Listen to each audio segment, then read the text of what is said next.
Hello, video में आपका स्वागत है। आपको यहाँ फिर से देखकर खुशी हुई। आज रात हम टाइम की धुंध में पीछे जाकर एक ऐसी दुनिया में जाएंगे जो आज जैसी नहीं थी, जब ह्यूज फॉरेस्ट्स पूरी अर्थ में फैली थी और जमीन सबसे बड़े क्रीचर्स के कदमों से हिलती थी। ये है डायनासोर्स की खोई हुई दुनिया। वो सिर्फ बड़े जायंट्स नहीं थे, उनके दांत और क्लॉज थे, बल्कि वो हर साइज और शेप में आते थे। छोटे क्रीचर्स जो कैट जितने थे और टाइटन्स जो बिल्डिंग्स से भी बड़े थे। कुछ ट्रीज में ग्लाइड करते थे, कुछ जमीन पर रन करते थे। वो अर्थ के रूलर्स थे 160 मिलियन सालों तक। आज भी उनके ट्रेसेस हमारे आसपास हैं।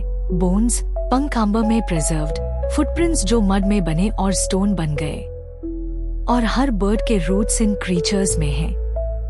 अगर आप इन जेंटल जर्नीज एंजॉय करते हैं तो लाइक और सब्सक्राइब करें या कमेंट्स में शेयर करें।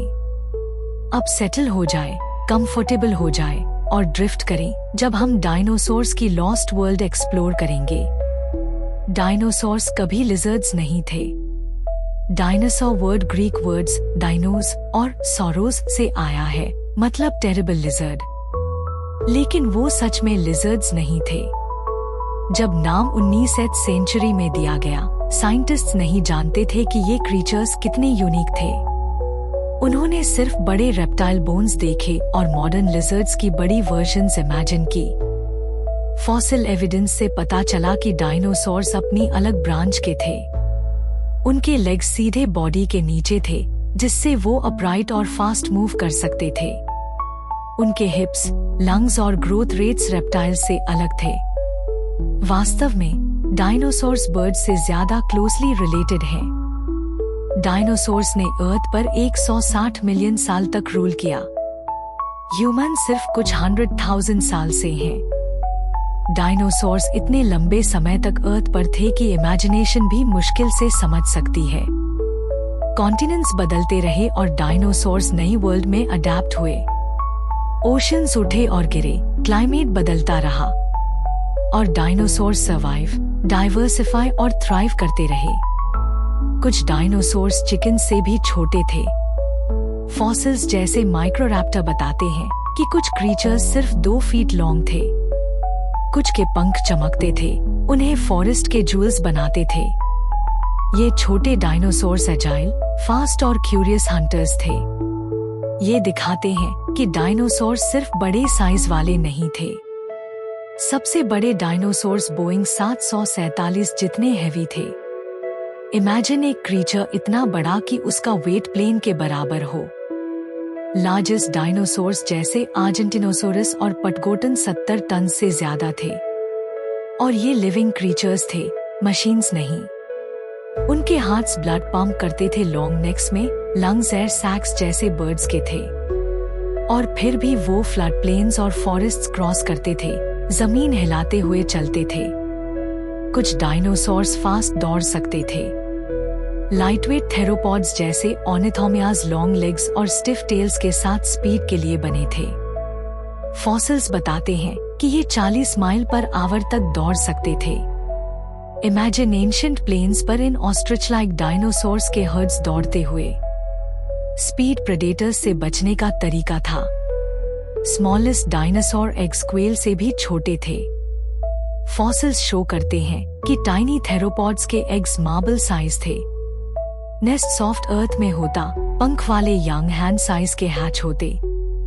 बिगेस्ट डायनासोर एग्स बास्केटबॉल से भी बड़े थे। जायंट सॉरोपॉड्स के एग्स फुट लंबाई के थे।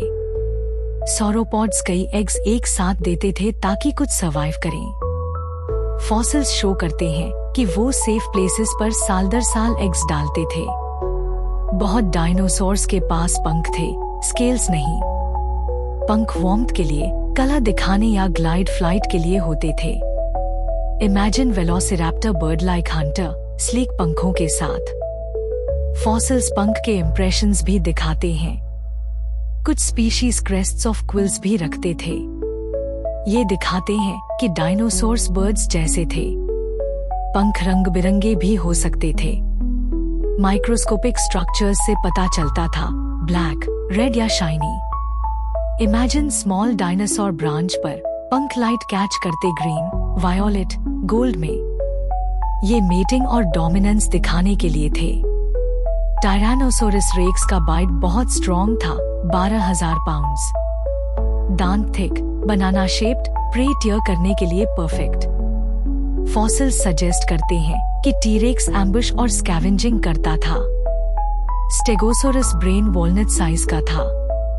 हेवी आर्मोर और स्पाइक टेल होने के बावजूद ब्रेन छोटा था। इसका मतलब स्लो, प्लांट फोकस लाइफस्टाइल था। सौरोपॉड्स 3 स्कूल बसेस से बड़े थे। नेक 30 फीट तक और टेल विप जैसी। हॉलो बोन्स एयर सैक्स के साथ लाइटवेट थे।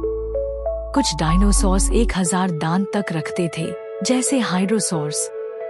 दांत लगातार रिप्लेस होते थे। ट्राइसेराटॉप्स हॉर्न्स 3 फीट तक होते थे। हर्ड्स में डोमिनेंस दिखाते या काव्स प्रोटेक्ट करते। एंकिलोसोर्स आर्मो टायरानोसोरस से भी टफ था। टेल क्लब वेपन था। स्टेगोसोरस टेल स्पाइक्स डेडली थे। वेलोसिरैप्टर टर्की साइज का था। पंख वाले, एजाइल, इंटेलिजेंट प्रेडेटर्स थे।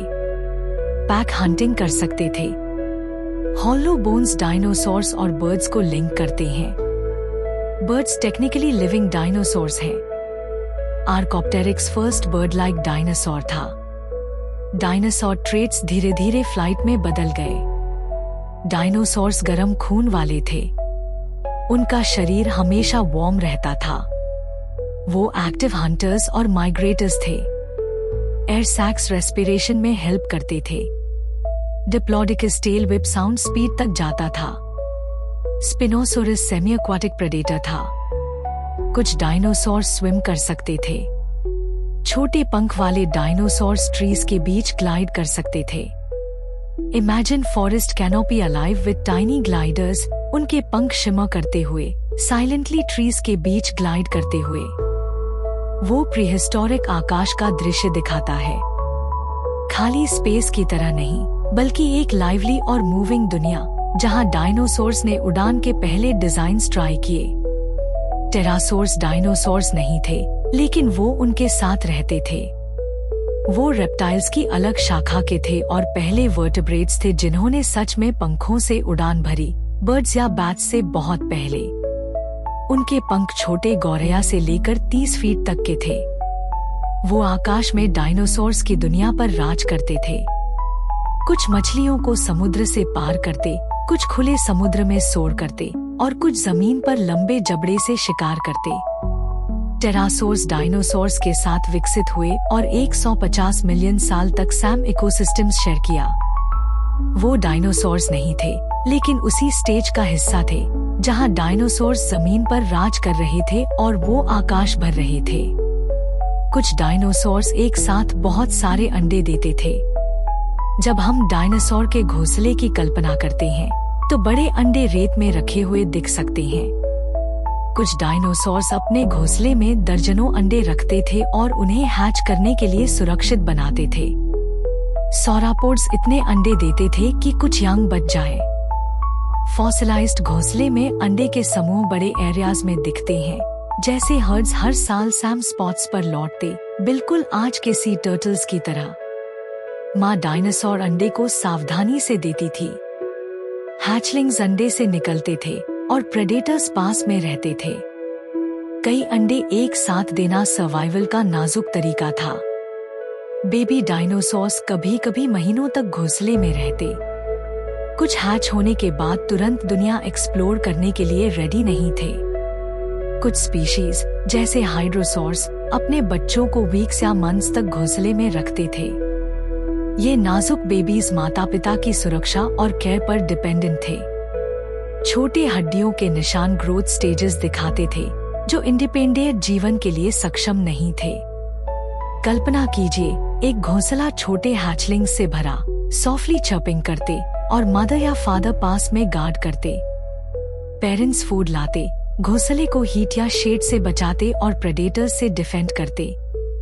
ये बर्ड लाइक बिहेवियर डायनासोर्स और मॉडर्न बर्ड्स के बीच कनेक्शन दिखाता है। फॉसिलाइज्ड डायनासोर ट्रैक्स दिखाते हैं कि हर्ड्स एक साथ मूव करते थे। कभी कभी फुटप्रिंट्स हड्डियों से ज्यादा इम्पोर्टेंट होती हैं। बड़ी ट्रैक्स दर्जनों या हंड्रेड्स ऑफ डायनासोर्स को एक डायरेक्शन में चलते हुए दिखाती हैं। ग्रुप में वॉक करना सुरक्षा देता। स्ट्रॉन्ग अडल्ट्स बाहर और यंग बीच में रहते। ट्रैक स्पेस और रिदम भी दिखाते हैं। कुछ डायनासोर्स मौसम के अनुसार सैकड़ों माइल्स माइग्रेट करते थे। फॉसिल्स दिखाते हैं कि वो फूड और अच्छा मौसम ढूंढते हुए लंबी दूरी तय करते थे। कल्पना कीजिए डायनासोर्स के बड़े झुंड फ्लड प्लेन्स पर मार्च करते, मदर्स यंग गाइड करती, प्रेडेटर्स झुंड का शैडो करते और आकाश टेरासोर्स से भरा। सीजनल माइग्रेशन वो बदलते हुए एनवायरनमेंट से ले जाती, लश फॉरेस्ट से ओपन प्लेन्स तक सर्वाइवल सुनिश्चित करती। डायनासोर्स हर कॉन्टिनेंट पर रहते थे, यहाँ तक कि अंटार्कटिका और आर्कटिक में भी। फॉसिल्स हर कॉन्टिनेंट पर मिले। मेसोजोइक एरा में कॉन्टिनेंट्स अलग तरीके से जुड़े थे, कई बार जुड़े हुए बड़े लैंड मासेस थे, जिससे माइग्रेशन आसान था। अंटार्कटिका पहले फॉरेस्ट से भरा था। डायनासोर एज में सदर्न मोस्ट कॉन्टिनेंट ग्रीन और फर्टाइल था। फॉसिलाइज्ड वुड, लीव्स और डायनासोर बोन्स लैंड को वार्म और लश दिखाते। सौरापॉड्स, थेरापॉड्स और ऑर्निथोपॉड्स ने यहाँ अपना निशान छोड़ा। लॉन्ग समर डेज फॉरेस्ट्स में एंडलेस लाइट देते, विंटर्स में डार्कनेस आती। डायनासोर्स को एक्सट्रीम सीजन्स अडेप्ट करना पड़ा, शायद थिक फेदर्स ग्रो करके या एनर्जी स्टोर करके लॉन्ग विंटर्स सर्वाइव करने के लिए। आर्कटिक में भी डायनासोर्स थे। फॉसिल्स दिखाते हैं कि डायनासोर्स नॉर्थ पोल के पास रोम करते थे। वो लॉन्ग विंटर्स और लो सनलाइट सर्वाइव कर सकते थे। ट्रैक्स और बोन्स सजेस्ट करते हैं कि हाइड्रोसोर्स के हर्ड्स ईयर राउंड रहते थे। हाइड्रोसोर्स को डकबिल्ड डायनासोर्स भी कहते हैं। ये चौड़ा, फ्लैट नाक वाले डायनासोर्स थे। उनके जॉस में हंड्रेड्स ऑफ टीथ थे, जो प्लांट्स काटने और चबाने में मदद करते थे। कुछ स्पीशीज 30 फीट से बड़े और लार्ज हर्ड्स में रहते, ग्रेजिंग जैसे आज के बिसन या विल्डबीस्ट। कुछ हाइड्रोसोर्स हॉलो क्रेस्ट्स का यूज आवाज बनाने के लिए करते थे, प्रेडेटर्स वार्न करने और झुंड में कम्युनिकेट करने के लिए। ग्रेजिंग करते समय लो वाइब्रेटिंग कॉल निकलती और बाकी डायनासोर्स जवाब देते। डायनासोर्स इंफ्रासोनिक साउंड्स भी सुन सकते थे, ह्यूमंस नहीं। स्किन इंप्रेशंस में स्केल्स, फेदर्स और क्विल्स दिखते हैं। डायनासोर्स यूनिफॉर्म नहीं थे, बल्कि अलग अलग और कलरफुल थे। ब्राइटली कलर्ड फ्रिल्स और क्रेस्ट्स मेट्स अट्रैक्ट करने के लिए। कार्नोटोरस के आर्म्स छोटे थे, लेकिन प्रेडेटर फास्ट और एजाइल था। टायरानोसोरस के आर्म स्ट्रॉन्ग थे। ओविराप्टर अंडे ब्रूड करते, प्रोटेक्टिव पॉस्चर्स में फॉसिल्स मिले। बेबी डायनासोर्स शार्प टीथ के साथ बॉर्न होते, ग्रो करते और टीथ गायब हो जाते। रैपिड ग्रोथ आम था। डायनासोर्स रंग बिरंगे थे, ड्रैप क्रीचर्स नहीं। सेरेटोप्शंस के फ्रिल्स स्पीशीज पहचानने और कम्युनिकेट करने के लिए थे। पैकिफिलोसॉर्स के गोल सिर वाले डायनासोर्स सिर से टकराने की लड़ाई करते थे। हॉर्न्स टूट सकते थे, फिर से ग्रो भी करते थे। एवोल्यूशन ने इन्हें सर्वाइव करने और डिस्प्ले करने के लिए अडेप्ट किया। रैप्चर्स के पास एक किलर क्लॉ थी, जो चाकू जैसी मुड़ी हुई, सिकल शेप्ड थी। रैप्चर्स यानी छोटे, सुपर एजाइल प्रेडेटर्स जैसे वेलोसिरैप्टर या डिनोनिकस के लिए यही क्लॉ उनकी पहचान थी। डायनासोर एज का एक आइकॉनिक वेपन। ये क्लॉ, जो कई बार कई इंचेस लंबी होती थी, हमेशा जमीन से ऊपर रखी जाती थी ताकि वो रेजर शार्प बनी रहे। जब फाइट होती तो ये क्लॉ बिल्कुल सही जगह वार करके शिकार को चीर देती थी। इमेजिन करो, रैप्टर्स जंप मारता है, अपने फोलिम्स से पकड़ता है और कर्व्ड क्लॉ अपने टारगेट में घुसा देता है। एकदम डरावना और एफिशिएंट मूव। क्लॉ की शेप इतनी फेमस हो गई है कि आज प्रेडेटोरी डायनासोर्स का सिंबल बन चुकी है। इसका डिजाइन बैलेंस दिखाता है, फॉर्म और फंक्शन दोनों का। एवोल्यूशन ने इन क्लॉज को इतना पावरफुल बना दिया कि रैप्चर्स अपने इकोसिस्टम के सबसे डेंजरस हंटर्स बन गए। साइज जरूरी नहीं था, इनका वेपन ही काफी था। कई बार तो सिर्फ एक क्लॉ ही काफी थी। ये क्लॉ स्टेक नाइफ से भी ज्यादा शार्प थी। फॉसिलाइज्ड रैप्टर्स क्लॉस को देखो तो उनके एजेस फ्रेश हालत में इतने शार्प होते कि आसानी से फ्लेश काट सकते। माइक्रोस्कोपिक स्टडीज में ग्रूव्स और वेयर पैटर्न्स भी दिखते हैं, जैसे बार बार कटिंग हुआ हो, बिल्कुल ऐसे जैसे कोई ब्लेड बार बार शार्पन की जा रही हो। इमेजिन करो ऐसे प्रेडेटर से मिलना जिसकी पैरों में चाकू बंधे हैं और वो कट करता है सर्जिकल प्रिसिशन से। रैप्चर्स लीप, किक और एकदम स्लैशिंग अटैक से शिकार को जल्दी खत्म कर सकते थे। एजिलिटी और इंटेलिजेंस के साथ इन क्लॉस ने इवन छोटे डायनासोर्स को भी लीथल हंटर बना दिया। कुछ साइंटिस्ट्स मानते हैं क्लॉस सिर्फ मारने के लिए ही नहीं थी, प्रे को पकड़ने, दबाने के लिए भी थी। तब जॉस लास्ट बाइट देती थी। किसी भी तरह का यूज हो, ये खास टूल्स थे। इन क्लॉस को देख के समझ आता है कि एवोल्यूशन ने वेपन्स भी इतने रिफाइंड और एफिशिएंट बनाए जितने ह्यूमन हिस्ट्री में बने हैं। नेचुरल ब्लेड्स, स्टील नाइफ से भी पहले, millions of years old. Giganotosaurus T rex से भी बड़ा था। डेकेड्स तक टीरेक्स सबसे बड़े कार्निवोरस डायनासोर का टैग होल्ड करता रहा, लेकिन साउथ अमेरिका में डिस्कवरीज ने बताया कि जिगैनोटोसोरस उससे भी बड़ा था, लगभग 40 फीट से बड़ा, स्कल 5 फीट से भी ज्यादा। टीरेक्स जैसी बोन क्रशिंग बाइट नहीं थी, पर जिगैनोटोसोरस के टीथ शार्प और सरेटेड थे, बड़े चंक्स फाड़ने के लिए। शायद वो आर्जेंटिनोसोरस जैसे जायंट्स को स्पीड और साइज से ओवरपावर करता था। इमेजिन करो एंशिएंट पैटागोनिया के प्लेन्स में एक शिकारी बस से भी लंबा घूम रहा है, सारी जॉस ब्लेड लाइक टीथ से भरी हुई। वो टीरेक्स से करोड़ों साल पहले था और इसने प्रूव किया कि जायंट प्रेडेटर्स दुनिया में बार बार इवोल्व हुए हैं। इसका मिलना ये बताता है कि टीरेक्स सबसे आइकॉनिक है, लेकिन डायनासोर किंग की दौड़ में अकेला नहीं था। आर्जेंटिनोसोरस शायद लैंड पर सबसे बड़ा एनिमल था।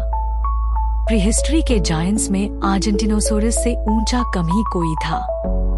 टाइटनोसोर स्पीशीज थी जिसकी लेंथ करीब 100 फीट तक और वेट 70 टन से ज्यादा, यानी एक बास्केटबॉल कोर्ट से भी लंबा और 1 दर्जन हाथियों से भी हैवी। इसकी बोन्स इतनी ह्यूज थी कि एक वर्टेब्रा इंसान से भारी। फिर भी ये जायंट्स हर्ड्स में मूव करते थे, घूम घूम कर वास्ट प्लांट्स गायब कर देते। उनकी लंबी नेक ट्रीज के ऊपर जाती, टेल पीछे एक मूविंग ब्रिज जैसी, अर्थ लिटरली हिलती थी जब वो चलते। इमेजिन करो लिविंग माउंटेन आपके सामने चल रहा हो। सच क्रीचर्स प्रूव करते हैं कि एवोल्यूशन ने लैंड एनिमल्स की साइज कितनी बढ़ाई। हर डायनासोर जायंट नहीं होता था। स्मॉलेस्ट नोन डायनासोर माइक्रोरैप्टर और उसके रिलेटिव्स एक माउस से भी हल्के थे। कुछ तो इंसान की हथेली जितने छोटे, ब्रांचेस में डांट करते, कीड़े ढूंढते। Feathered body, delicate skeleton, dinosaur world की टोटली डिफरेंट साइड दिखती है। ऐसे छोटे प्रेडेटर्स या ओमनिवोर्स बहुत जल्दी अलर्ट रहते थे, बड़े डायनासोर से बचते, अर्ली मैमल्स और रेप्टाइल्स से कॉम्पीट करते। इमेजिन करो प्रीहिस्टोरिक फॉरेस्ट में छुपे बैठे हो, अचानक एक छोटी फेदरी क्रीचर दिखती है, स्पैरो से भी छोटी, उसकी क्लॉस अपनी साइज के मुकाबले बहुत शार्प। ये छोटे डायनासोर्स बताते हैं कि एवोल्यूशन हमेशा ग्रैंडियर की नहीं, कभी कभी स्मॉल, एजाइल, अननोटिस्ड रहने में भी सक्सेस है। यही प्रूफ है कि डायनासोर्स हर पॉसिबल साइज में एग्जिस्ट करते थे। डायनासोर्स मैमल्स के साथ भी रहते थे। मेसोजोइक एरा में डायनासोर्स रूल करते थे, मगर अकेले नहीं, छोटे मैमल्स उनके पैरों तले घूमे, फॉरेस्ट्स, बरोज शेयर किए, जायंट्स की शैडोज में सर्वाइवल चलता रहा। ये मैमल्स छोटे, मोस्टली नॉक्टर्नल, इंसेक्ट्स खाते, अंडरग्राउंड छिप जाते, ध्यान से बचते। फॉसिल्स बताते हैं कि ये क्रीचर्स क्रोकोडाइल्स के नेबर्स बनके 100 मिलियन ईयर्स से ज्यादा सर्वाइव करते रहे। कुछ अर्ली मैमल्स ग्लाइडर्स थे, कुछ लाइव यंग देते, बहुत अडेप्टिव थे। रेप्टाइल्स के सामने स्मॉल रहते, लेकिन फ्यूचर मैमल्स की फाउंडेशन यही रखी उन्हीं ने। इमेजिन करो फॉसिल्स के हिसाब से दिनों के रोड, फुटस्टेप्स और नीचे छोटे फरी एनिमल्स धीरे धीरे घूम रही हैं, जायंट्स ऊपर, सर्वाइवर्स नीचे। यही बैलेंस लाइफ की कहानी बदलता है।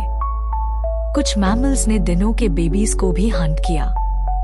डायनासोर एरा के ज्यादातर मैमल्स छोटे और वल्नरेबल थे, मगर कुछ ने छोटे दिनों हैचलिंग्स का भी शिकार किया। फॉसिल्स मिले हैं जिसमें मैमल्स के पेट में डायनासोर बोन्स हैं। प्रूफ है कि कुछ मैमल्स ऑपर्चुनिस्ट थे, गार्डेड नेस्ट्स का फायदा उठाते या बस बॉर्न हुए दिनों को टारगेट करते। इमेजिन करो, बिल्ली जितना मैमल घोंसले में घुसता है, शार्प टीथ से बेबी दिनों को काटता है। डायनासोर्स कितने भी बड़े हों, इनविंसिबल नहीं थे। देयर यंग हमेशा वल्नरेबल थे और स्मॉलेस्ट क्रीचर्स ने भी एक्सप्लॉइट करना सीख लिया। डायनासोर्स और फ्लावर्स लगभग सेम टाइम इवोल्व हुए। डायनासोर्स का एरा सिर्फ एनिमल्स की कहानी नहीं है, प्लांट्स की दुनिया भी बहुत बदल रही थी। क्रिटेशियस पीरियड के बीच में फ्लावरिंग प्लांट्स फैलने लगे। उससे पहले फर्न्स, कॉनिफर्स, साइकैड्स ही फैले थे। फ्लावर्स ने नए रंग, सेंट और रिप्रोड्यूस करने के तरीके लाए। डायनासोर्स ब्लूमिंग फॉरेस्ट्स में घूमते, बिल्कुल नए ब्लॉसम्स के बीच। प्लांट्स और हर्बिवोरस डायनासोर्स शायद साथ इवॉल्व हुए। प्लांट्स ने नई फूड दी, एनिमल्स ने पोलन, सीड स्प्रेड किया। इमेजिन करो, हाइड्रोसॉर साइकैड्स के बीच ग्रेजिंग कर रहा है। ब्राइटली कलर्ड फ्लावर तोड़ता है, पेटल्स गिरते हैं। ये एवोल्यूशनरी पार्टनरशिप थी। फ्लावर्स ने फूड दिया, डायनासोर्स ने पोलन फैलाया, इकोसिस्टम बदल गया। क्रिटेशियस के एंड तक फ्लावरिंग प्लांट्स ने अर्थ डोमिनेट कर लिया था। फॉरेस्ट्स, प्लेन्स सब में ब्लूम्स, फ्रूट, सीड भरे थे। ये चेंज डायनासोर के खाने को डाइवर्सिफाई करने के साथ साथ छोटे डायनासोर और अर्ली बर्ड्स के एवोल्यूशन पे भी असर डालता था। ज्यादा रंगीन, बजिंग, वाइब्रेंट वर्ल्ड्स डायनासोर के आसपास थे। एंजियोस्पर्म प्लांट्स के राइज ने फूड चेन्स बदल दिए, ग्राउंड वर्क रखा मॉडर्न इकोसिस्टम का। कुछ डायनासोर्स ने प्लांट्स पॉलिनेट भी किए होंगे, जैसे आज बीज, बर्ड्स, बैट्स पॉलिनेशन करते हैं, वैसे ही फेदर्ड डायनासोर्स, प्रिमिटिव बर्ड्स भी पोलन कैरी करते होंगे। फॉसिल्स दिखाते हैं कि कुछ स्मॉल स्पीशीज नेक्टार या फ्रूट खाते थे, जिससे पॉलिनेशन होना नेचुरल था। इमेजिन करो, छोटी फेदर्ड दिनों फ्लावर्स में से नेक्टार पी रहा है, फिर दूसरा प्लांट ढूंढ रहा है, बिल्कुल हमिंग बर्ड की तरह। डायनासोर्स ने क्लाइमेट भी चेंज किया, मीथेन से। सुनने में फनी लगता है, बट रिसर्च कहती है जायंट सॉरोपॉड्स के डाइजेशन से इतना मीथेन प्रोड्यूस होता था कि क्लाइमेट इफेक्ट हो जाता था। जैसे आज काउस, वैसे ही डायनासोर्स के गट बैक्टीरिया प्लांट्स डाइजेस्ट करते, मीथेन बनता। डायनासोर्स का साइज, पॉपुलेशन इतना था कि साइंटिस्ट्स मानते हैं उस टाइम अर्थ की गर्मी में उन्हीं का हाथ था। हर्ट्स प्लेन्स में, एयर में मीथेन। डायनासोर सिर्फ प्लांट्स खाते नहीं थे, उन्हें फैलाते भी थे। फॉसिलाइज्ड दिनों डंग यानी कॉप्रोलाइट्स में सीड्स मिलते हैं, जिससे पता चलता है कि उनके खाने के बाद सीड्स दूसरी जगह पहुंचते थे।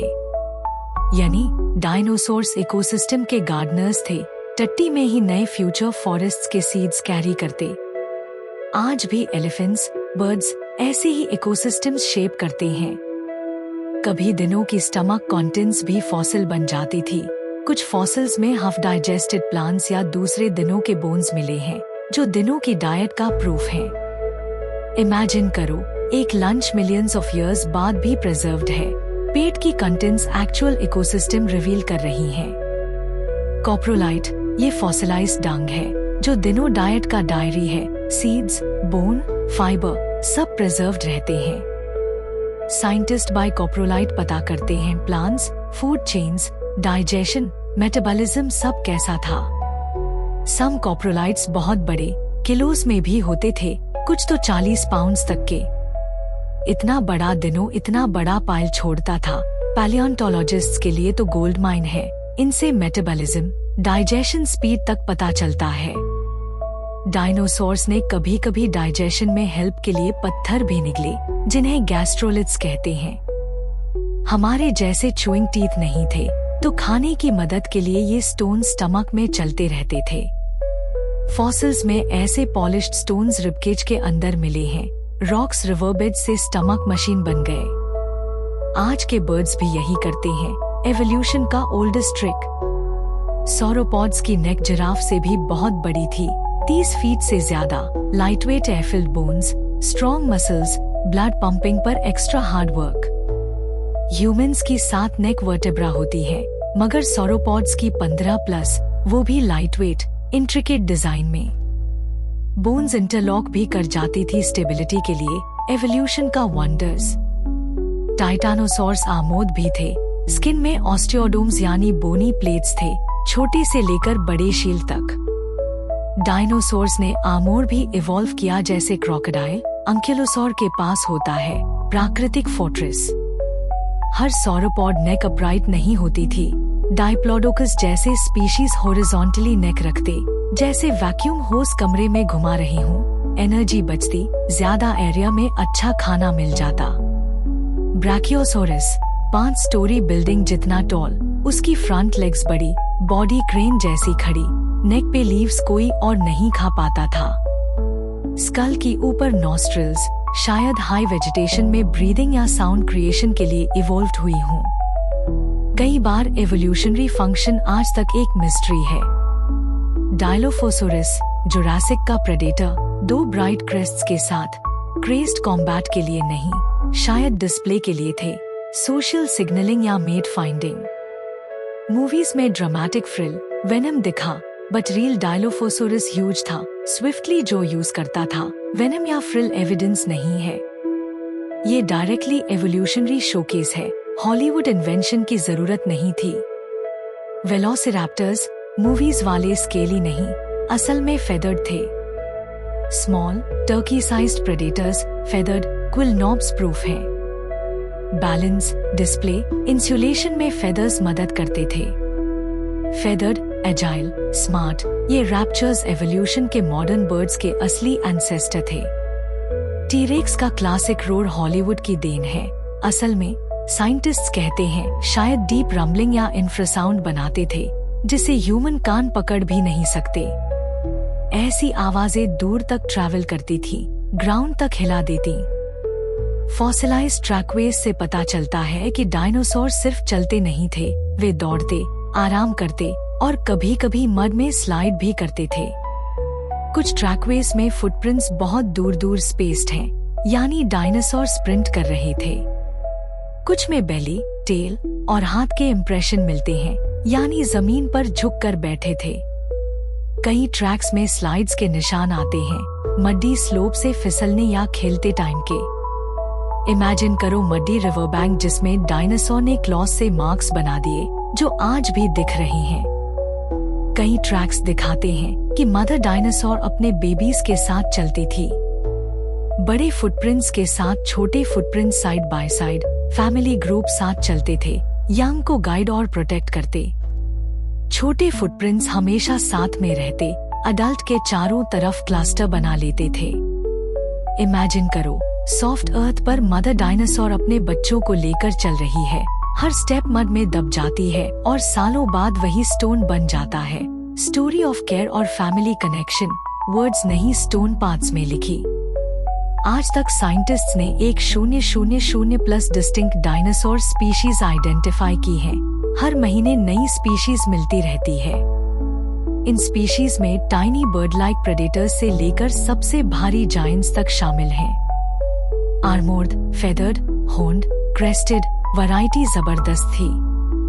डायनासोर्स हर कॉन्टिनेंट पर 160 मिलियन ईयर्स से थ्राइव करते रहे और अभी भी अनकाउंटेड स्पीशीज फॉसिल्स में छुपे हैं। इमेजिन करो क्या क्या कलर्स, शेप्स, एडेप्टेशंस अभी तक मिले ही नहीं। हर साल डजन से ज्यादा नई स्पीशीज डिस्कवर होती है, अक्सर टेक्नोलॉजी और एक्सकवेशन से। डेजर्ट्स, क्लिफ्स, चाइना के फेदर्ड रैप्चर्स, साउथ अमेरिका के टाइटानोसॉर्स, कभी कभी डिस्कवरीज पूरे एवोल्यूशनरी कंसेप्ट बदल देती हैं। इमेजिन एक्साइटमेंट जब किसी साइंटिस्ट के पास कभी न देखी स्पीशीज का फॉसिल आता है। कई फॉसिल्स चांस से मिल जाते हैं, एक्सकवेशन से नहीं। फार्मर्स, कंस्ट्रक्शन वर्कर्स, हाइकर्स को फील्ड्स, रिवरबेड्स, रिमोट प्लेसेस में मिलियन ईयर ओल्ड बोन्स मिल जाते हैं। चाइना में ड्रैगन बोन्स मिले, कनाडा में माइनर्स ने फुली प्रिजर्व्ड नोडोसोर निकाला, 100 मिलियन साल तक इंटैक्ट। यह प्रूफ है अर्थ के नीचे हमेशा कुछ छुपा है। डिस्कवरी कभी लैब में नहीं, अक्सर ग्राउंड में कुछ अलग देखने से भी शुरू हो जाती है। साइंस में जब डायनासोर फॉसिल्स पहली बार मिले, लोग उन्हें जायंट ह्यूमंस का बोन मानते थे। 17वीं सेंचुरी इंग्लैंड में उनकी huge femur bones biblical giants या हीरोज की कहानियों के साथ एक्सप्लेन की जाती थी। Elephant teeth, ancient warrior skull fragments, कई स्पेसिमेंस गलत तरह से लेबल किए गए। लेकिन 19वीं सेंचुरी में साइंटिस्ट्स ने रियलाइज किया कि ये प्रीहिस्टोरिक रेप्टाइल्स के हैं। इससे पेलियोंटोलॉजी की शुरुआत हुई। ड्रैगन मिथ्स भी डायनासोर बोन्स से जुड़े। यूरोप से चाइना तक बहुत कल्चर्स में ड्रैगन के बोन्स लेजेंड्स बने। मेडिसिन में पोडर्ड हुए। केव्स में कोलोसल स्कल्स ने नाइट्स की कहानियां बनाई। पैलियोंटोलॉजी नहीं तो वही बोन्स ड्रैगन की तरह देखी जाती। 19वीं सेंचुरी में डायनासोर बोन्स के लिए साइंटिस्ट्स ने वॉर्स तक कर ली। बोन वॉर्स के दौरान मार्श और कोप कई बार फॉसिल्स डिस्ट्रॉय कर देते थे राइवल्स के हाथ जाने से बचने के लिए। कंपटीशन ने 100 से ज्यादा स्पीशीज डिस्कवर करवाई। ट्राइसेराटॉप्स, स्टेगोसोरस, एलोसोरस, बट इससे बहुत कंफ्यूजन और गलत स्केलेटन्स भी बने। बोन वॉर्स में डाइप्लोडोकस, ब्रोंटोसोरस, स्टेगोसोरस की पहचान हुई। नॉर्थ अमेरिका का फॉसिल रिकॉर्ड खुल गया। म्यूजियम्स में लोगों ने पहली बार जायंट स्केलेटन्स देखे। बोन वॉर्स ने मॉडर्न पैलियोंटोलॉजी को किकस्टार्ट कर दिया। बोन वॉर्स के दौरान कई डायनासोर्स की आइडेंटिफिकेशन बाद में फेक निकली। इनकम्प्लीट या डुप्लीकेट फॉसिल से स्पीशीज बने। स्केलेटन गलत तरीके से असेंबल हुए। बाद में साइंटिस्ट्स ने गलतियां ठीक की, स्केलेटल माउंट सही किए। साइंस में एरर्स भी आगे बढ़ने में मदद करते हैं। 2000 में साइंटिस्ट्स ने डायनासोर बोन्स के अंदर सॉफ्ट टिश्यू भी खोज ली। फ्लेक्सिबल ब्लड वेसल जैसी स्ट्रक्चर्स प्रोटीन फ्रैगमेंट्स तक प्रिजर्व्ड रहे। इससे पेलियोंटोलॉजी में मॉलिक्यूलर लेवल पर स्टडी पॉसिबल हुई। बायोलॉजी, ग्रोथ, एवोल्यूशन के क्लूज मिले। कोलेजन, कनेक्टिव टिश्यू जैसे मॉलिक्यूल्स एंशिएंट फॉसिल्स से रिकवर हुए। बर्ड्स और डायनासोर्स के एवोल्यूशनरी लिंक का प्रूफ मिले। फॉसिल सिर्फ स्टोन नहीं, टाइम कैप्सूल्स भी हैं। माइक्रोस्कोपिक जीवन के साइंस मिलियंस ऑफ इयर्स बाद भी बचे हैं। अंबर फॉसिल्स में डायनासोर फेदर्स प्रिजर्व्ड हुए। म्यांमार के अंबर में परफेक्ट फिलामेंट्स, पैटर्न्स, कलर्स आज भी शाइन करते हैं। ट्री से रेजिन ड्रिप होकर फेदर्स को ट्रैप करती थी। मिलियंस ऑफ इयर्स बाद छोटे थेरोपॉड की प्लूमेज देख सकते हैं। कुछ फॉसिल्स में ब्लड सेल जैसे डिस्क शेप्ड इम्प्रिंट्स तक मिले हैं। अगर कंफर्म हो गया तो ये सबसे रेयर ट्रेसेस होंगे। डीएनए जैसा फ्रैजाइल मॉलिक्यूल बच नहीं सकता था, लेकिन माइक्रोस्कोपिक ब्लड इकोस प्रिजर्व्ड रह सकती है। 66 मिलियन ईयर्स पहले एक विशाल एस्टेरॉइड स्ट्राइक ने डायनासोर्स का रूल खत्म कर दिया। चिक्सुलप क्रेटर, गल्फ ऑफ मेक्सिको में इम्पैक्ट ने बिलियंस ऑफ एटॉमिक बॉम्ब्स जितनी एनर्जी रिलीज की। Earthquakes, volcanic eruption, tsunamis create हुए।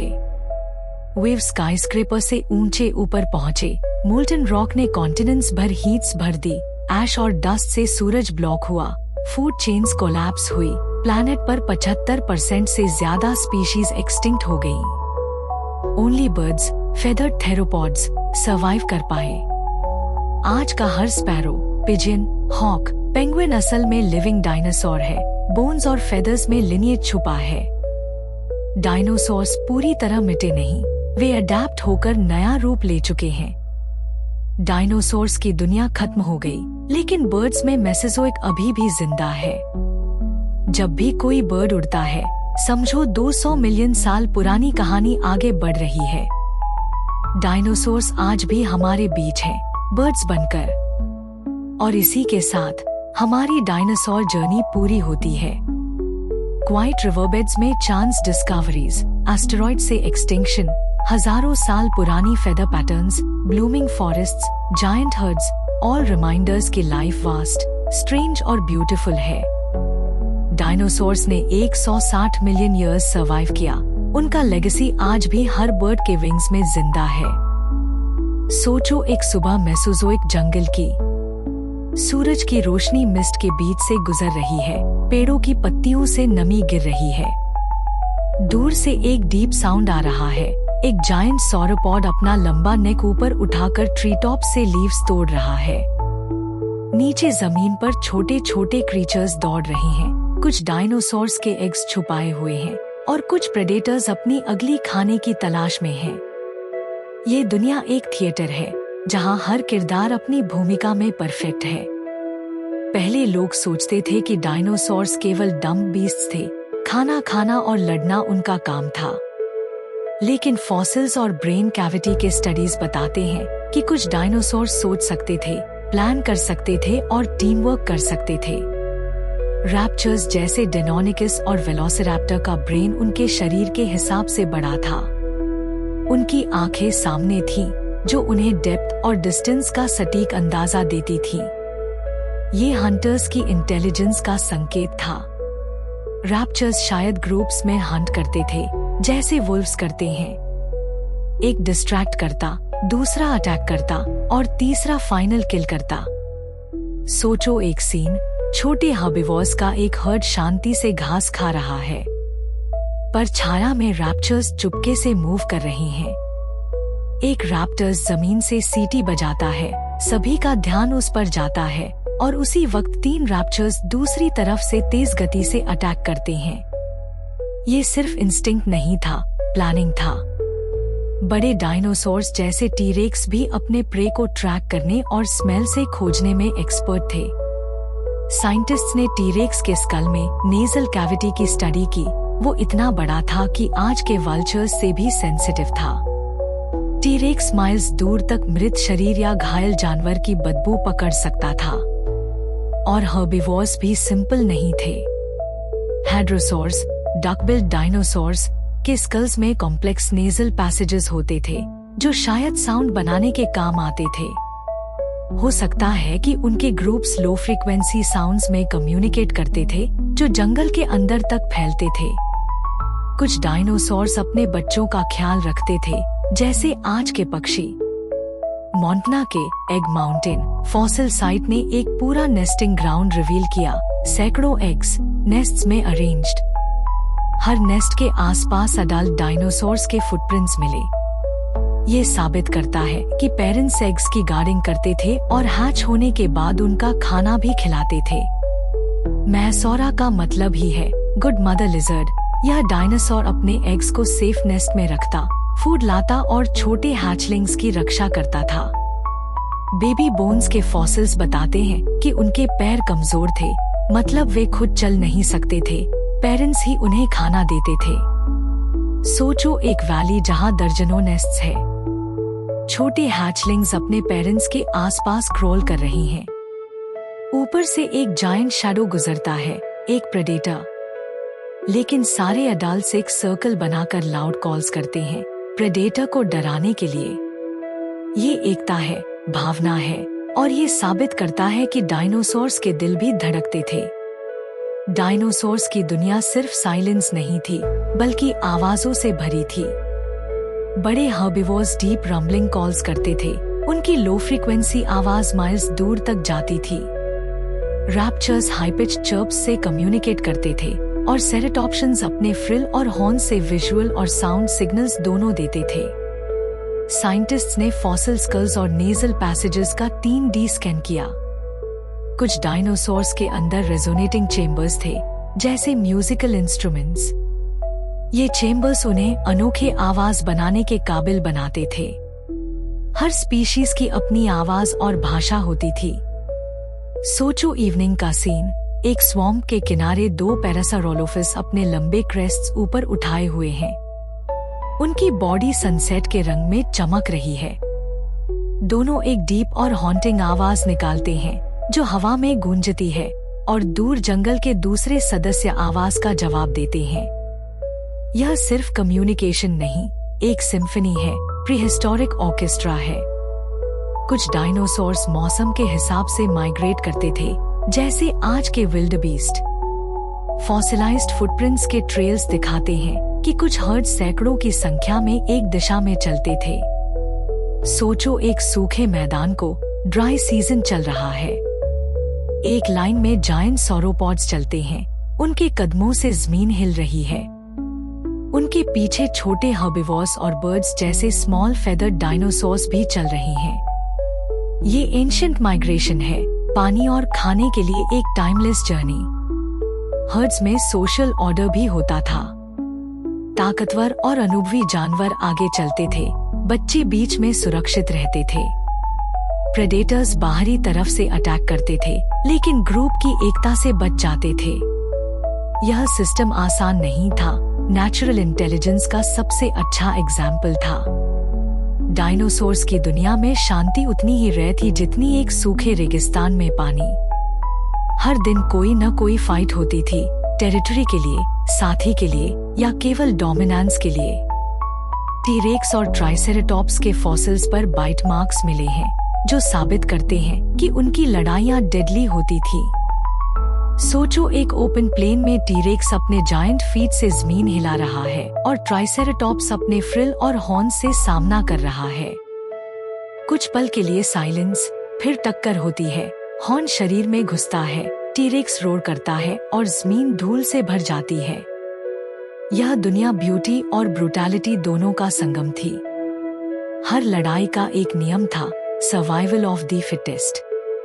डायनासोर्स के सबसे चौंकाने वाले रहस्यों में से एक उनका मॉडर्न बर्ड से कनेक्शन है। पैलियोंटोलॉजिस्ट्स ने चाइना के लाइनिंग रीजन में ऐसे फॉसिल्स खोजे जहां फेदर्स के इंप्रेशन साफ दिखते थे। यह साबित करता है कि कई छोटे डायनासोर्स के पास फेदर्स थे, जो सिर्फ उड़ने के लिए नहीं बल्कि इंसुलेशन और डिस्प्ले के लिए भी थे। आर्कियोप्टेरिक्स, एक फेमस फॉसिल, आधा पक्षी आधा डायनासोर था। उसके पास क्लॉस, टीथ और टेल थे, लेकिन फेदर्स भी थे। यह एवोल्यूशन का टर्निंग पॉइंट था, जहां रेप्टाइल्स आसमान के शासक बने। सोचो, एक ट्री ब्रांच पर छोटा फेदर्ड डायनासोर अपने विंग से हवा महसूस कर रहा है। पहले वह ग्लाइड करता, फिर छोटी छलांगे लगाता और धीरे धीरे फुल फ्लाइट सीखता। एवोल्यूशन ने धरती के शिकार को आसमान का राजा बना दिया। हर डायनासोर दिन में एक्टिव नहीं होता था। कुछ नॉक्टर्नल थे, रात में शिकार करते थे। फॉसिल आइज के स्ट्रक्चर से पता चलता है कि कुछ स्पीशीज के प्यूपिल्स बड़े थे, जैसे मॉडर्न आउल्स के, मतलब उन्हें अंधेरे में देखने की एबिलिटी थी। रैप्चर्स जैसे ट्रूडन का ब्रेन और सेंसेस दोनों तेज थे। उसका विजन एक्सीलेंट था और हियरिंग भी मजबूत। वह रात के जंगल में चुपचाप चलता, बिना देखे स्मेल और साउंड से प्रे को डिटेक्ट करता। डायनासोर्स की दुनिया सिर्फ रोर और थंडर से भरी नहीं थी, बल्कि साइलेंस और पेशेंस से भी। आज की तरह डायनासोर्स भी बीमारी और चोट से गुजरते थे। फॉसिल्स में हील्ड फ्रैक्चर्स, इन्फेक्शंस और यहाँ तक कि कैंसर के निशान मिले हैं। कुछ बोन्स में गहरे बाइट मार्क्स थे जो ठीक हो चुके थे, मतलब वे लड़ाइयों से बच निकले। एक फॉसिल में आर्थराइटिस जैसे सिम्टम्स मिले, जॉइंट्स डैमेज थे। दूसरे में ट्यूमर जैसी ग्रोथ। यह साबित करता है कि डायनासोर्स भी दर्द और संघर्ष महसूस करते थे, लेकिन प्रकृति ने उन्हें मजबूत बनाया। और फिर वो दिन आया जो सब कुछ बदल गया। 65 मिलियन साल पहले धरती पर एक भयानक दिन आया जहां आसमान ने आग बरसाई। मेक्सिको के गल्फ के पास चिक्सुलब नाम की जगह पर 10 किलोमीटर चौड़ा एस्टेरॉयड टकराया। इम्पैक्ट की ऊर्जा इतनी थी कि बिलियनों एटॉमिक बॉम्ब से भी ज्यादा थी। शॉकवेव ने जंगलों को जला दिया, महासागरों में विशाल लहरें उठीं और वातावरण में धूल भर गई। सूरज की रोशनी रुक गई, तापमान गिर गया, पौधे मुरझाने लगे और फूड चेन कोलैप्स हो गई। डायनासोर्स, जो पृथ्वी के राजा थे, धीरे धीरे विलुप्त हो गए। पहले पौधे, फिर हर्बिवोर्स और अंत में प्रेडेटर्स। कुछ छोटे जीव जैसे बर्ड्स और मैमल्स बचे। सोचो उस दिन का दृश्य, आसमान नारंगी लाल, हवा में फायरबॉल्स, जंगल जल रहे हैं और एक अकेला टी-रेक्स एक सूने मैदान में खड़ा है, कंफ्यूज्ड, गुस्से में, लेकिन पावरलेस। आखिरी रोर निकलता है, फिर साइलेंस। यह साइलेंस सिर्फ डायनासोर्स का अंत नहीं था, बल्कि एक नई दुनिया की शुरुआत थी। डायनासोर्स एक्सटिंक्ट हो गए, लेकिन उनकी कहानी खत्म नहीं हुई। उनके वंशज बर्ड्स आज भी जीवित हैं। जब भी एक स्पैरो उड़ता है, एक ईगल सोर करता है या एक पीकॉक अपने फेदर्स फैलाता है, वे उनके एंसेस्टर्स की याद दिलाते हैं। उनका लेगेसी पत्थरों में छुपा है, फॉसिल्स के रूप में। हर हड्डी एक कहानी है, हर फुटप्रिंट एक याद। साइंटिस्ट्स हर दिन नए क्लूज ढूंढते हैं और हम डायनासोर्स की दुनिया को बेहतर समझते जा रहे हैं। उन्होंने हमें सिखाया कि ताकत सिर्फ साइज से नहीं आती और सर्वाइवल केवल स्ट्रेंथ से नहीं, अडैप्टेबिलिटी से आती है। डायनासोर्स धरती के शासक थे, लेकिन प्रकृति के नियम सबके लिए एक जैसे हैं, जो बदलते हैं वही बचते हैं। और जब भी हम रात के आकाश में शूटिंग स्टार देखते हैं, शायद वो हमें याद दिलाता है उस मीटियोर की, जिसने उनका अंत किया और हमारा भविष्य बनाया। सबसे पहली बार जब किसी ने जमीन से एक अजीब सा बोन निकाला, तो किसी ने सोचा भी नहीं था कि यह एक जायंट क्रीचर का हिस्सा हो सकता है। लोगों ने पहले इन्हें ड्रैगन्स या डीमंस समझा। पुरानी सिविलाइजेशंस ने उन्हें अपने मिथ्स और लेजेंड्स का हिस्सा बना लिया। चीन में लोगों ने डायनासोर के बोन्स को ड्रैगन बोन्स कहा और उन्हें दवाओं में इस्तेमाल किया। ग्रीस और रोम के स्कॉलर्स सोच नहीं पाए कि ये क्रीचर्स रियलिटी में कभी जी भी चुके थे। उनके लिए यह सिर्फ कहानियों के मॉन्स्टर्स थे। फिर एक दिन ह्यूमन क्यूरियोसिटी ने एक नई राह ली। 19वीं सदी के शुरुआत में यूरोप के कुछ साइंटिस्ट्स ने फॉसिल्स को ध्यान से देखना शुरू किया। उन्होंने बोन्स के शेप्स और जॉइंट्स का स्टडी किया और समझा कि ये किसी नोन एनिमल से मैच नहीं करते। यह कुछ और था, ऐसा जो पहले कभी देखा नहीं गया। उन्होंने पहली बार एक नाम दिया, डायनासोरिया, मतलब टेरिबल लिजर्ड्स, लेकिन असल में वे लिजर्ड्स नहीं थे। वे एक अलग ब्रांच के एंशिएंट रेप्टाइल्स थे, जो अपने ज़माने के रूलर्स थे। यह डिस्कवरी एक साइलेंट रेवोल्यूशन थी। साइंस के लिए यह ऐसा मोमेंट था जहां से ह्यूमन इमेजिनेशन बदल गई। पहली बार इंसान ने समझा कि दुनिया हमेशा ऐसी नहीं थी जैसी अब है। पहले यहाँ कुछ और ही क्रीचर्स चलते थे, एक अलग इकोसिस्टम था, और फिर कुछ ऐसा हुआ जिसने सब कुछ खत्म कर दिया। जब पैलियोंटोलॉजिस्ट्स ने फॉसिल्स निकालना शुरू किया, तो उनके साथ एक नई दुनिया खुल गई। माउंटेन्स और डेजर्ट्स के बीच, जंगल्स और कैनियंस के अंदर से बड़े बड़े स्केलेटन्स मिलने लगे। हर डिस्कवरी एक पजल पीस थी, एक पिक्चर जो हमें दिखाती थी कि जिंदगी कैसे इवॉल्व हुई। हर बोन एक पेज था धरती के पुराने हिस्ट्री बुक का। इंसान ने पहली बार रियलाइज किया कि हम इस प्लैनेट के पहले वाले रूलर्स नहीं हैं। हमसे पहले भी दुनिया में पावर, स्ट्रगल और सर्वाइवल के बड़े बड़े खेल खेले गए हैं।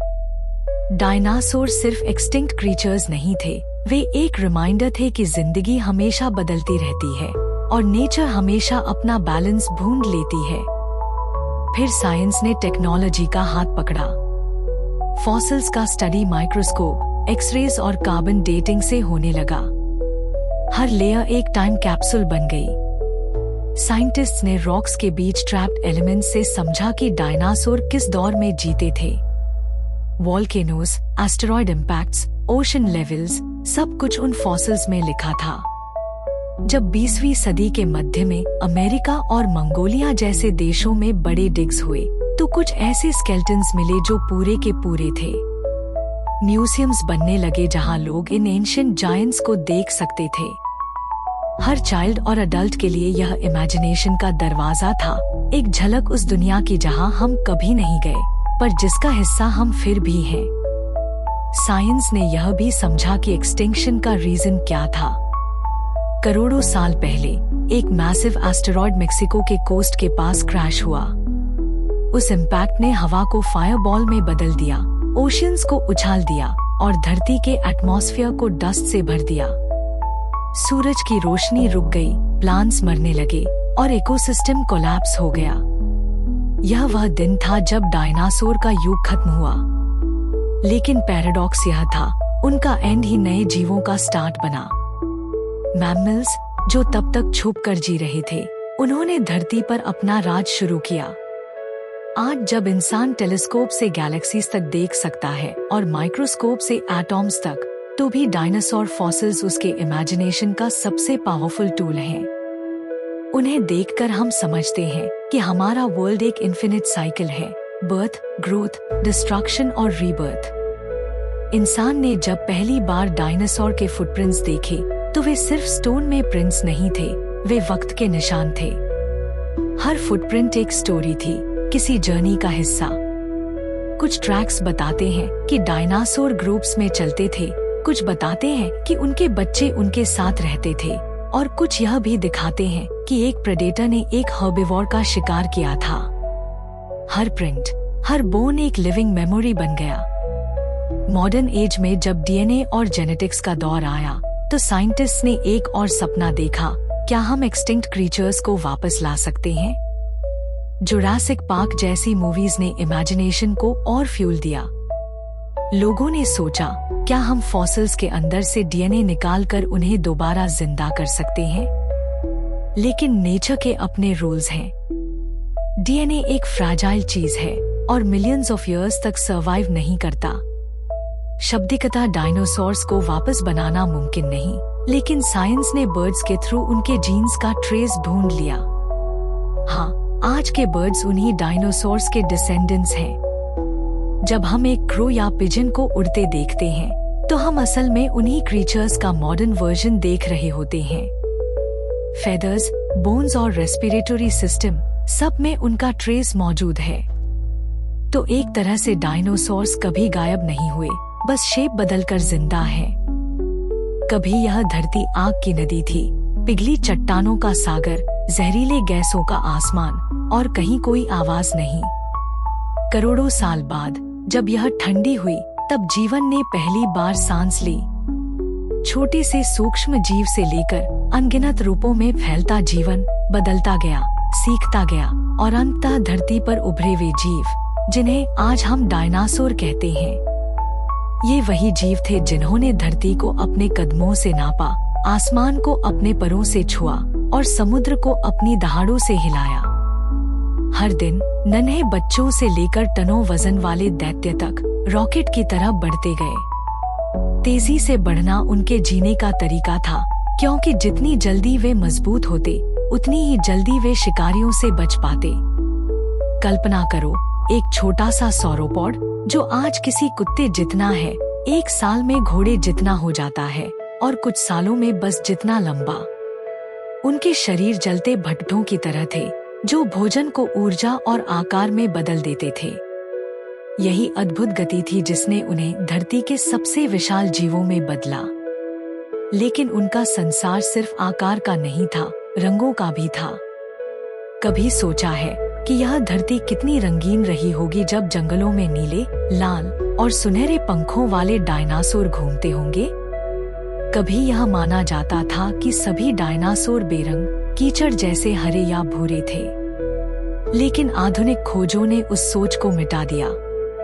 जीवाश्मों में मिले सूक्ष्म रेखाओं, मेलानोसोम्स, ने दिखाया कि उनके पंखों और खाल में वही संरचनाएं थी जो आज पक्षियों को रंग देती हैं।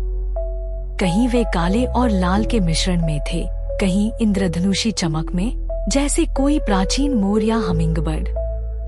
कल्पना करो, जंगल की धूप जब पत्तों से छनकर गिरती है और किसी पेड़ की डाल पर बैठा एक छोटा रैप्टर नीले और हरे रंग में चमक उठता है। उसका हर रंग कोई कहानी कहता है, आकर्षण की, डर की, पहचान की। उनके लिए रंग केवल सुंदरता नहीं थे, बल्कि जीवन और मृत्यु के संकेत थे। कुछ के रंग उन्हें पत्तों और छायाओं में छिपा देते, जैसे जंगल में घुली परछाई। दूसरे के पैटर्न उन्हें ताकत और साहस दिखाने के लिए मदद करते। कभी किसी सीराटॉप्स के सिर के फ्रिल पर नीले और पीले रंग के घेरों की झलक होती, तो कभी कोई शिकारी अपनी चमकदार पंखों से विरोधी को डरा देता। धरती उस समय एक चलती फिरती चित्रकला थी, हर पेड़, हर जीव एक जीवित रंगों का रूप। और फिर आया बदलाव। धरती के नीचे प्लेटें हिली, ज्वालामुखी फटे, समुद्र सिकुड़े, मौसम बदले। कुछ जीव मरे, कुछ नए जन्मे। जीवन चलता रहा क्योंकि यही उसका नियम था। डायनासोरों ने भी इस नियम का पालन किया। किसी ने अपने सिर को हथियार बनाया, किसी ने अपने सींगों को, किसी ने अपने पंजों को। पैकिफिलोसॉरस जैसे कुछ जीवों के सिर इतने मजबूत थे कि वे एक दूसरे से टकराते थे, जैसे आज बकरियां भिड़ती हैं। उनके लिए यह केवल लड़ाई नहीं थी, बल्कि संवाद था, ताकत और पहचान का प्रदर्शन। और जब उनके सींग टूटते तो कुछ उन्हें फिर से उगा लेते, जैसे प्रकृति ने उन्हें सिखाया हो कि टूटना अंत नहीं होता। दूसरी ओर छोटे शिकारी रैप्टर्स अपने तेज पंजों से शिकार करते। उनके पैर पर मुड़ी हुई एक दरांती जैसी नुकीली नाखून होती, जिससे वे अपने शिकार को पकड़ते और फाड़ देते। कल्पना करो, एक रैप्टर छलांग लगाता है, अपने पंजों से शिकार को जकड़ लेता है और पलक झपकते ही उसे खत्म कर देता है। वे छोटे थे पर घातक थे, चपल, बुद्धिमान और संगठित। समय के साथ और भी विशाल जीव जन्मे, जैसे गिगानोटोसॉरस, जो टीरेक्स से भी बड़ा था। उसका सिर 5 फीट से लंबा, दांत चाकू जैसे तेज और शरीर बस से लंबा। वह दक्षिण अमेरिका के मैदानी इलाकों में घूमता, अपने से बड़े शाकाहारी दैत्यों का शिकार करता। और वहीं दूसरी ओर जन्म लिया आर्जेंटिनोसॉरस ने, अब तक का सबसे बड़ा स्थलीय जीव। 100 फीट लंबा, 70 टन वजनी, उसकी हर चाल से जमीन कांप जाती। वह चलता तो लगता जैसे कोई चलता पहाड़ आगे बढ़ रहा हो। पर जीवन का जादू सिर्फ बड़े आकार में नहीं था। जितने विशाल जीव थे, उतने ही नन्हे भी थे। कभी कभी तो चूहे से भी छोटे, जैसे माइक्रोरैप्टर, जो पेड़ों की डालियों पर उछलता, पंखों से फड़फड़ाकर उड़ने की कोशिश करता। वह अपने छोटे से शरीर में भी वैसी ही जिजीविषा रखता था जैसी किसी टाइटन में होती है। धरती पर हर आकार, हर रूप, हर रंग एक ही कहानी कहता था। जीवन किसी सीमा को नहीं मानता। लेकिन एक दिन आकाश से आग बरसी, एक उल्का धरती से टकराई, सब कुछ बदल गया। जंगल जल गए, आसमान महीनों तक धुआं बन गया और सूरज की किरणें जमीन तक नहीं पहुंची। धीरे धीरे महान जीव मिट गए। जो बचा वह था शांति। पर उस खामोशी में भी कुछ जीव बचे रहे। छोटे पक्षी जो डायनासोरों के ही वंशज थे, उड़ते रहे। उन्होंने समय को पार किया और आज भी उनके गीतों में कहीं न कहीं वो पुरानी दहाड़ गूंजती है। हर चिड़िया, हर परिंदा उस प्राचीन युग की एक जीवित गूंज है। तो जब अगली बार तुम किसी पेड़ पर बैठे पंछी की आवाज सुनो, सोचना यह आवाज उस दुनिया से आई है जहां पहाड़ चलते थे, जहां धरती रंगों और आकारों से भरी थी, जहां जीवन ने खुद को हर बार नया बनाया।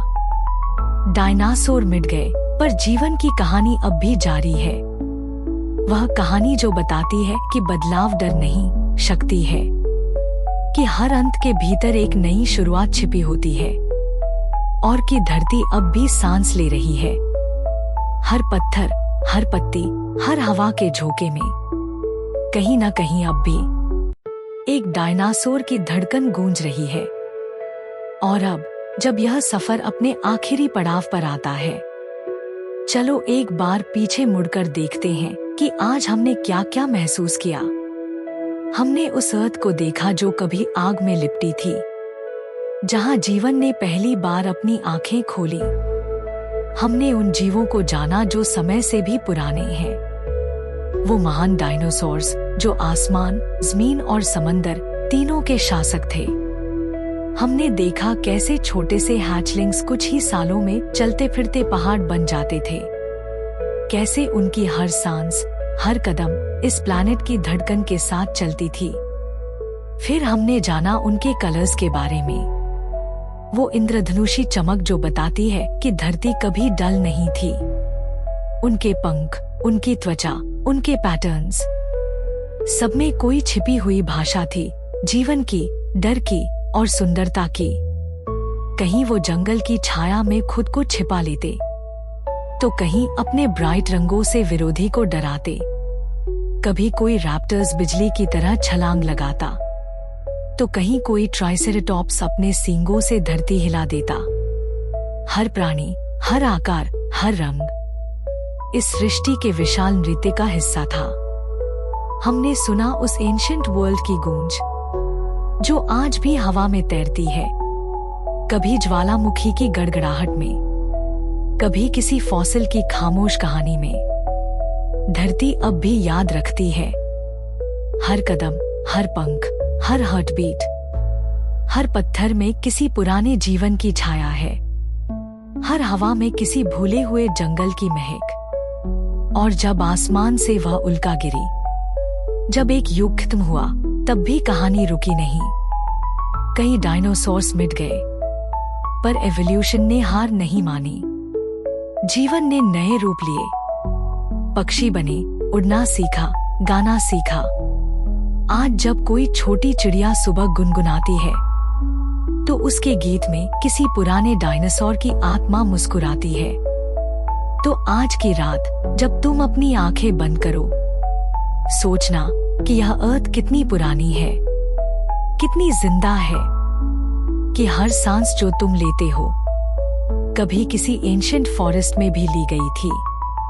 हर तारा जो आसमान में टिमटिमाता है, कभी उसी रोशनी से इस प्लैनेट को नहला चुका है, जिसे किसी सौरपोद ने ऊपर देखकर महसूस किया था। क्योंकि जीवन कभी खत्म नहीं होता, वह बस अपना रूप बदलता है। वह अब भी यही है, हवा में, मिट्टी में, तुम्हारे अंदर।